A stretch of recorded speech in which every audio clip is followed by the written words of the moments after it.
লিসবনের ঐতিহাসিক এস্তাদিও দা লুজে যেন এক রাতেই দেখা গেল নাটক, উত্তেজনা আর বিতর্ক। ইউসিএল নাইটে মাদ্রিদ বেনফিকা ম্যাচের একমাত্র গোলটি আসে ৫০তম মিনিটে।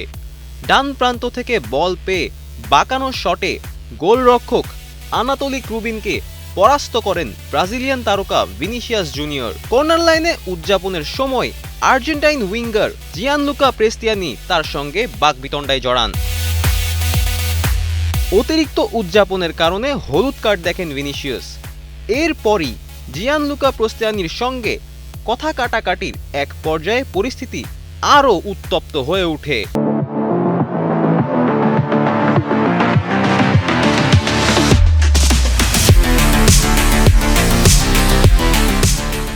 ভিনিসিয়াস রেফারি ফ্রাসোয়া লেতেস্কিয়ের কাছে বর্ণবাদী আচরণের অভিযোগ জানান, যার জেরে প্রায় ১০ মিনিট বন্ধ থাকে খেলা। ফরাসি তারকা কিলিয়ান এমবাপ্পের দাবি, প্রেস্তিয়ানি মুখে শার্ট তুলে ঢেকে ভিনিকে ৫ বার বানর বলে গালি দিয়েছে। তিনি বলেন, আমরা ম্যাচ জিতেছি, কিন্তু সেটা মুখ্য বিষয় নয়।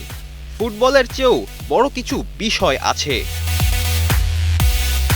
এদিকে ম্যাচের প্রায় ৪ ঘন্টা পর ইনস্টাগ্রাম পোস্টে প্রেস্তিয়ানি বর্ণবাদের অভিযোগ অস্বীকার করে বলেন, কোনো সময়ই ভিনিসিয়াসকে বর্ণবাদী মন্তব্য করিনি, তবে দুর্ভাগ্যজনকভাবে সে কথাটি ভুল বুঝেছে। আমি কখনোই কারো প্রতি বর্ণবাদী ছিলাম না। শেষ পর্যন্ত জয় গেছে মাঠের স্কোরবোর্ডে, কিন্তু এস্তাদিও দা লুজের রাত মনে করিয়ে দিল, ফুটবল শুধু গোলের লড়াই নয়, সম্মান আর মানবতারও পরীক্ষা। ফারদিন রেজা, কালের কণ্ঠ।